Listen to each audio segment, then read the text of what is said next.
What if I presented you with a concept capable of completely changing your life? Not just as a pretty theory, but with results you'll feel firsthand. First of all, I want you to think about the struggles you face every day, the patterns you insist on repeating, and that potential you feel vibrating within but never quite reach. If I could sum it up in a single, uncomfortable truth, you just haven't learned to unleash the part of yourself that hides all your strength. In today's video, I'm going to introduce you to the 4 concepts developed by Carl Jung that govern your entire life and show you how to access your shadow side, not just to understand it, but to integrate it in a real and transformative way. First, there's the persona, the mask. It's the version of you the world gets to see, the one that fits in, plays by the rules, keep things safe. Then we have the anima or animus, the feminine and masculine energies within you. They drive your creativity, your emotions, and the way you connect with others on a deep soul level. But what if I told you that behind that mask, there's something even more powerful, something you've been avoiding your entire life, the shadow, the part of you that holds your hidden fears, unspoken desires, and an untapped potential you've never allowed yourself to touch. It's not just the dark side you were taught to suppress. In truth, it's the key to everything you've been searching for. There's also a hero inside each of us, the part that wants to rise, conquer, move forward. But true power doesn't come from the hero alone. It comes from integrating every part of who you are. And this is the missing piece. And when you finally place it, you unlock a level of freedom, clarity, and strength that once felt out of reach. Shall we begin?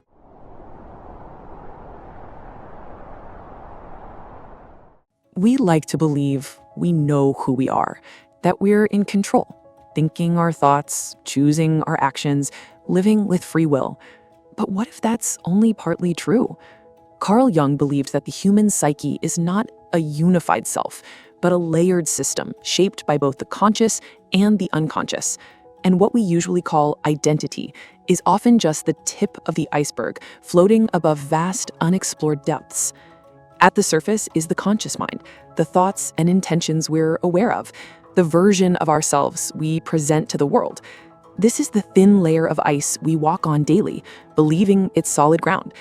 But beneath that lies something far more powerful, the personal unconscious, made of repressed experiences, memories, and emotions that pulse like a hidden heartbeat beneath our awareness. And even deeper flows the collective unconscious. Imagine an underground river system that connects all of humanity. This ancient waterway carries the same symbols, the same instincts, the same archetypal patterns that have shaped human experience for millennia. When you dream of flying, when you feel drawn to certain stories, when you recognize something profound in a stranger's eyes, you're touching this shared reservoir of human experience. Within this invisible landscape live 4 fundamental archetypes that quietly influence our thoughts, decisions, and behaviors like currents beneath the surface. The persona. It's the social mask you wear to be accepted. It's who you think you should be. Polite, predictable, polished. Like a sophisticated costume, it helps you navigate social waters and survive in groups. But if you wear it too long, it begins to suffocate the authentic self beneath. The persona is the professional smile you can't turn off, the fine you say when you're falling apart, the version of yourself that shows up to please parents, bosses, or friends. It's your LinkedIn profile made flesh, impressive but hollow. The persona whispers, be what they want, and you'll be safe. But safety bought with self-betrayal is the most expensive kind of prison. The persona becomes dangerous when you forget you're wearing it, when the mask fuses to your face so completely that you can no longer remember what you actually look like underneath. The anima, animus. Your intuitive, emotional, creative side dancing with your logical, assertive, directive side. The anima is your capacity for feeling, for receiving, for flowing with life's rhythms. It's the part of you that creates, that nurtures, that connects to the mysterious and the beautiful. The animus is your capacity for thinking, for acting, for structuring reality. It's the part of you that builds, that decides, that cuts through confusion with clarity. Think of it as an internal marriage. When these energies are integrated, you become whole, accessing both receptivity and action, both wisdom and strength. When they're at war, you feel torn between feeling and thinking, between receiving and acting, between softness and strength. You might become overly emotional without direction, or coldly logical without heart. Integration here means honoring both the poet and the warrior within you, both the nurturer and the leader, both the dreamer and the doer. The hero. The part of you that wants to conquer, to grow, to rise above. It's the inner force that says, I can do more. The champion within that seeks adventure, achievement, and transcendence. The hero is your ambition, your drive to overcome obstacles, your refusal to accept limitations. It's the voice that gets you out of bed when you want to quit, that pushes you toward your goals, that believes in your potential even when others doubt. But the hero often carries a fatal flaw. It tries to ascend by avoiding the darkness, believing that strength means never acknowledging weakness, that growth means leaving parts of yourself behind. The hero wants to be the protagonist of a story with no villains, no failures, no messy human complications. It seeks to transcend rather than integrate, to rise above rather than dive deep. This creates what Jung called inflation, a dangerous identification with only your light, your successes, your noble qualities, while projecting your darkness onto others. The shadow, the hidden self. Everything you've rejected, suppressed, or feared. The thoughts you disown, the impulses you judge, the parts of you you swore you'd never become. It's your anger when you've been taught to be nice, your selfishness when you've been told to be giving, your weakness when you've been expected to be strong. But here's what most people miss. The shadow isn't just darkness. It's also your disowned light, your unexpressed gifts, your untapped potential waiting in exile. Your shadow might hold your forbidden creativity, your rejected sexuality, your suppressed leadership, your hidden rebellion against a life that feels too small. It's every "I could never" and "I would never," which often points directly to what you most need to reclaim. The shadow isn't evil, it's simply unconscious. And what remains unconscious controls you far more than what you consciously acknowledge. The goal isn't to eliminate the shadow, that's impossible and dangerous. The goal is to befriend it, to learn its language, to understand what it's been trying to tell you all these years. Most people spend their lives trying to be the hero while hiding the shadow and exhausting themselves behind the persona. They live like actors who've forgotten they're performing, trapped in roles that grow tighter each year.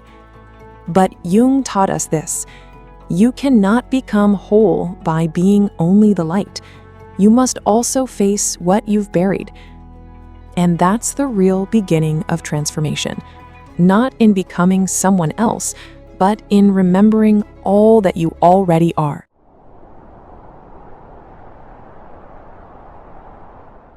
From a young age, most of us are taught who to be, not how to be ourselves. We learn to adapt, to behave, to meet expectations. We become fluent in performance and tragically fluent in self-abandonment. This is how the persona gets overdeveloped. We put on masks to be liked, adjusting our voices in different rooms, editing our thoughts before they become words. We downplay what we feel to avoid conflict, choosing harmony over honesty. We select paths that make sense to others, even when they make no sense to the deepest part of ourselves. But the cost of this adaptation is immense, and it accumulates like invisible debt over the years. Over time, this disconnect from our truth creates what Jungian thinkers call persona fatigue, a deep psychological exhaustion from living out of alignment. It's more than tiredness. It's a soul-deep weariness that rest can't touch. You feel it on Sunday nights before the work week begins, that familiar dread settling in your chest like a stone. You feel it at social gatherings where you smile and nod while feeling like a stranger observing someone else's life. You feel it when you achieve something you thought you wanted, only to discover the victory tastes like ash in your mouth. You feel it in the mirror each morning, looking at someone who resembles you but doesn't quite feel like home. you're not just tired from what you do, you're tired from who you're pretending to be. The persona is like wearing clothes that don't fit. You can function, but every movement requires extra effort. And by day's end, you're desperate to shed the costume and breathe freely again. And what makes it worse, the more you suppress your shadow, the more it controls you, silently, subtly, and often destructively. Like water finding cracks in a dam, the repressed parts of yourself will find ways to leak through. It seeps out in passive-aggressive behaviors that surprise even you, in addictions that seem to come from nowhere, in self-sabotage that strikes just when success is within reach, in relationships that repeat the same unhealthy patterns like a broken record, in anxiety that appears without warning, carrying the whispered message, "This isn't who I am." The shadow operates like a puppet master in the darkness, pulling strings you can't see. Every time you say, "I would never do that," you're often identifying exactly what your shadow might compel you to do when you're not watching. But here's the truth. You're not broken, you're just fragmented, like a puzzle with pieces scattered across different rooms of your psyche, waiting for someone brave enough to gather them all together. And the part of you that's been shoved into the dark is simply waiting to be seen, acknowledged, and welcomed home. Facing it may feel terrifying, but continuing to suppress it, that's the real danger. Because what we don't consciously integrate ends up controlling us unconsciously, like a sleeping giant that stirs and moves us without our permission. The first step to reclaiming your life is admitting this uncomfortable truth. You've been living someone else's story, and maybe for the first time, you're ready to write your own.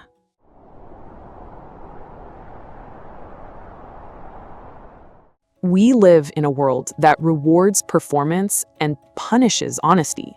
From childhood, we're taught that vulnerability makes us weak, that feelings are a liability, and that strength means silence. We learn to build walls instead of bridges, to wear armor instead of skin. But Carl Jung and countless modern thinkers like Brené Brown showed us the opposite. Vulnerability isn't weakness. It's truth without armor. It's the courage to be seen when you can't control how you'll be perceived. And without it, there's no real connection. Not with others who only know the carefully curated version of you, and certainly not with yourself, who remains a stranger behind all those masks. You can't access your full potential while hiding half of who you are. It's like trying to sing with your mouth closed or dance with your feet bound. The suppression doesn't make the music disappear, it just makes it muffled and distorted. Authenticity isn't about always being confident or fearless. Those are just more masks, perhaps more attractive ones, but masks nonetheless. It's about being real, messy, contradictory, evolving, and utterly human. It's choosing to be seen even when it's uncomfortable. It's saying, "This is what I feel. This is what I think. This is what I need." And trusting that your wholeness, complete with flaws and fears, is worth more than anyone's approval. But here's where the shadow work becomes crucial. True vulnerability isn't the same as oversharing or emotional exhibitionism. It's not spilling your wounds on everyone you meet or using your pain as a weapon. True vulnerability is sharing your authentic experience with discernment and self-respect. It's knowing the difference between intimacy and invasion, between honesty and self-exploitation. Because to be truly authentic, you have to face the parts of yourself you've rejected. Maybe it's your anger, the fire you've been taught is unacceptable, your jealousy, the green-eyed monster you pretend doesn't exist, your fear of not being enough, the voice that whispers you're an imposter, your craving for validation, the hunger you've learned to hide, the part of you that wants to scream when you're told to be nice, to shrink, to accommodate once again. You can't be authentic while editing yourself to seem acceptable. It's like trying to tell the truth while speaking only in half sentences. Integration is messy. It means looking at your contradictions, your capacity for both kindness and cruelty, wisdom and foolishness, strength and weakness, and choosing compassion over judgment. It means holding space for all of your human experience without needing to sanitize it. It means disidentifying from shame. Not, I am broken, but I have pain. Not, I am bad, but I did something I regret. Not, I am my anger, but I feel angry right now. When you remove the shame, the shadow stops being the enemy. It transforms from a monster into a teacher, from a burden into a gift waiting to be unwrapped. So the next time you're tempted to shrink, to numb, to fake it, pause. Because your power isn't found in the version of you that fits in, that never rocks the boat, that keeps everyone comfortable. It's found in the version of you that's finally honest, raw, imperfect, real, and courageously human. And that honesty, uncomfortable as it may be, is the foundation of a liberated life. Before we dive into how you can begin to rebuild yourself from the inside out, pause for a moment. If you've made it this far, it means something in this message is resonating with you. Drop a comment below with the phrase, "I'm ready to meet my shadow," so we know you're here, you're listening, and you're in this journey with us. And if this content is speaking to you, consider subscribing to the channel. We're just getting started.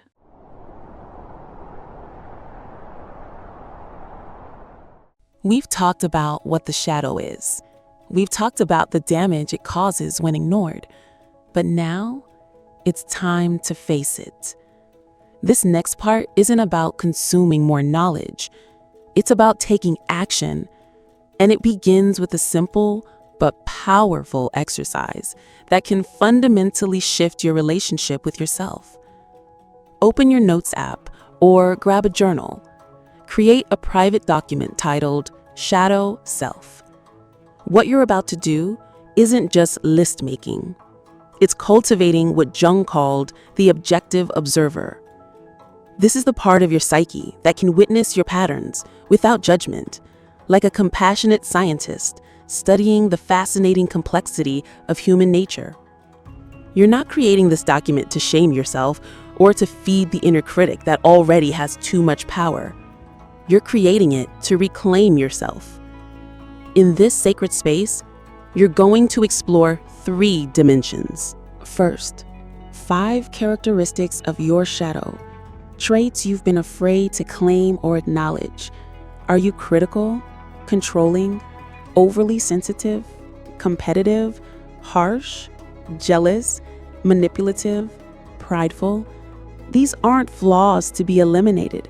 They're signals from the unconscious, information about parts of yourself that have been exiled but never truly disappeared. Second, 5 attitudes that you carry in secret, like pride, resentment, defiance, superiority, or the need to always be right.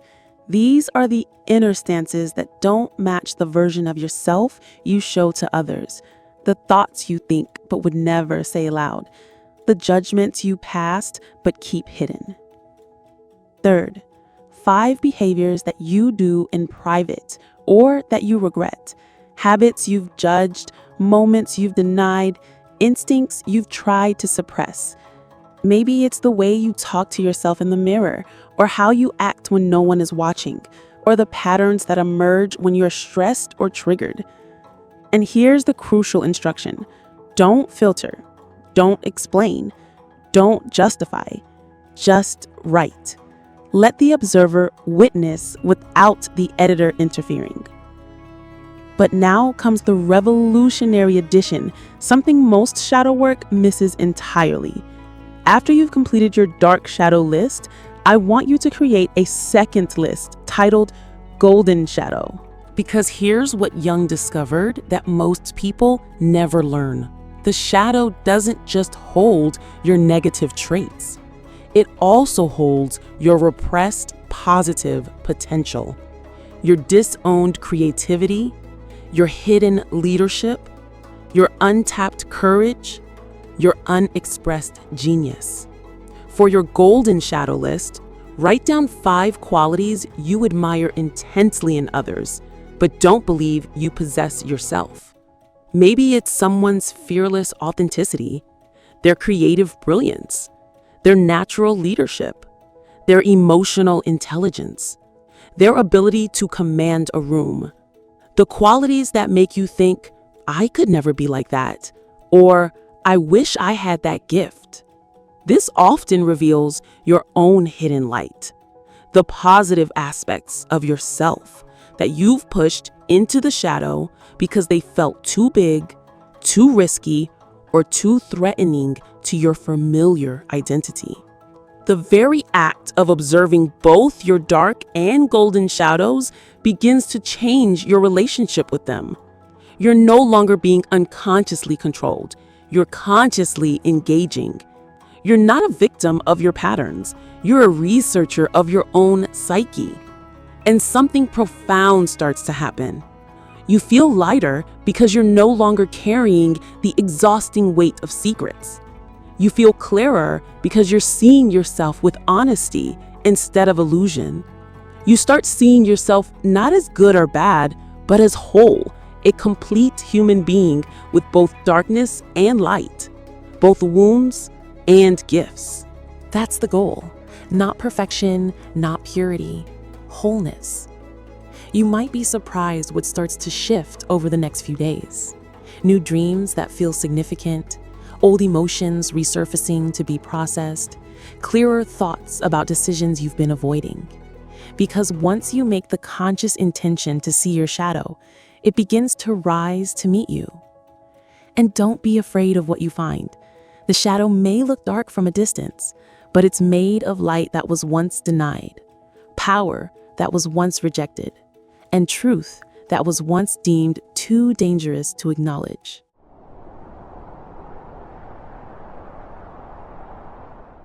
You've seen the layers. You've met the mask, explored the wound, and listened to the voice in the dark. You've begun to map the hidden architecture of your psyche. Now comes the most important part, what you do with this awareness. Because here's the truth that changes everything. You can spend your entire life managing symptoms, your anxiety, your exhaustion, your confusion, your endless sense that something is missing.